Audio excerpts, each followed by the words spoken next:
پاکستان اور آسٹریلیا آخری ٹی20 میچ میں 1 گھنٹے بعد مد مقابل آئیں گے۔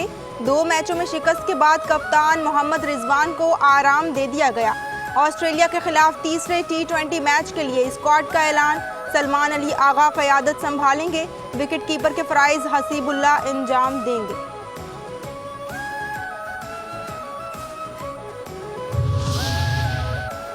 وزیر اعظم شہباز شریف کی طبیعت ناساز۔ نیشنل ایکشن پلان کی ایپیکس کمیٹی کا اجلاس مؤخر۔ اجلاس میں امن و امان کی صورتحال کا تفصیلی جائزہ لیا جانا تھا۔ قومی ایکشن پلان پر عمل درآمد کی صورتحال پر بھی غور ہونا تھا۔ صوبوں اور وفاق میں روابط بہتر بنانے اور معلومات کی شیئرنگ پر تبادلہ خیال بھی کرنا تھا۔ دفاعی نمائش آئیڈیاز کا 12واں ایڈیشن کل سے 22 نومبر تک کراچی ایکسپو سینٹر میں منعقد ہوگا۔ پاکستان کی دفاعی قوت اور شراکت داری کے نئے دور کا آغاز۔ SIFC کا مقصد پاکستان کی دفاعی صنعت کو عالمی سطح پر مستحکم کرنا ہے۔ نمائش میں جدید اور روایتی دفاعی ساز و سامان کا بھرپور مظاہرہ کیا جائے گا۔ دفاعی پیداوار میں اسلحہ، ٹینک، جنگی طیارے، ہیلی کاپٹر، بحری جہاز، آبدوزین، drone, missile, cyber defence, satellite اور الیکٹرانک وارفیئر سسٹمز شامل ہیں۔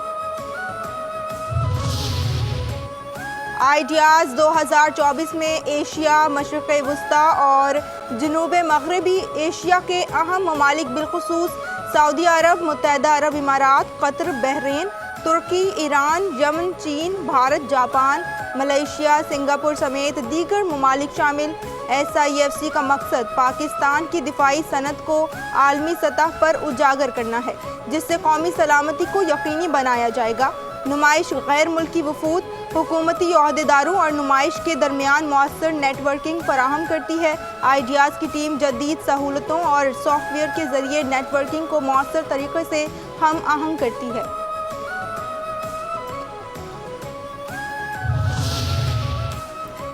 آئیڈیاز نمائش 2024 ایکسپو سینٹر کے اطراف میں قائم اسکولز بند رکھنے کا فیصلہ۔ محکمہ تعلیم سندھ کے پرائیویٹ انسٹیٹیوشنز نے اسکولز بند رکھنے کا نوٹیفیکیشن جاری کر دیا۔ تعلیمی ادارے 19 نومبر سے 22 نومبر تک بند رہیں گے۔ شارع فیصل اور حبیب ابراہیم رحمت اللہ روڈ پر موجود اسکولز بند رہیں گے۔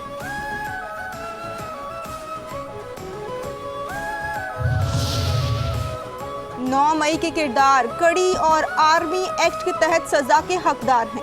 9 مئی کے کرداروں کو عبرتناک سزا ملنی چاہیے۔ ملک کے محافظوں پر حملہ لمحہ فکریہ ہے۔ فوجی تنصیبات پر حملے کی کوئی وجہ یا مقصد نہیں ملتا۔ سانحہ 9 مئی پر عوام کا رد عمل، کہتے ہیں مئی جیسے واقعات عوام اور افواج کا حوصلہ پست کرنے کی کوشش ہے۔ پاک فوج پر حملہ کرنے والے دہشت گرد ہیں۔ پاک فوج ہمارے ملک کی خیر خواہ اور محافظ ہیں۔ توشہ خانہ کیس 2 میں آج بانی PTI اور دیگر ملزموں پر فرد جرم عائد ہونے کا امکان۔ کیس کی سماعت اسپیشل جج سینٹرل شاہ رخ ارجمند کریں گے۔ اڈیالہ جیل میں آج بانی PTI بشرا بی بی کے خلاف 2 کیسز کی سماعت ہوگی۔ 190 ملین پاؤنڈز ریفرنس کی سماعت احتساب عدالت کے جج ناصر جاوید رانا کریں گے۔ بانی PTI کو کمرہ عدالت میں پیش کیا جائے گا۔ بشرا بی بی پیشی کے لیے اڈیالہ جیل پہنچ گئیں۔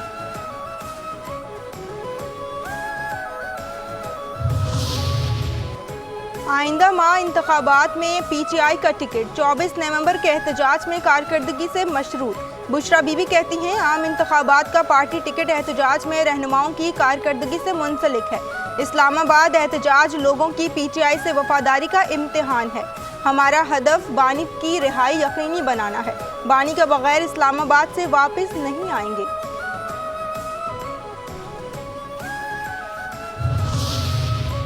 بانی PTI کی رہائی کے لیے ہر صورت اسلام آباد پہنچیں گے۔ وزیر اعلیٰ خیبر پختونخوا علی امین گنڈاپور کا 2 ٹوک اعلان۔ تحریک انصاف نے 24 نومبر کے احتجاج کی حکمت عملی طے کر لی۔ علی امین گنڈاپور کی زیر صدارت PTI کے مختلف ریجن کے رہنماؤں کا اجلاس۔ 24 نومبر کے احتجاج کے انتظامات کا جائزہ، تیاریوں کو حتمی شکل دے دی گئی۔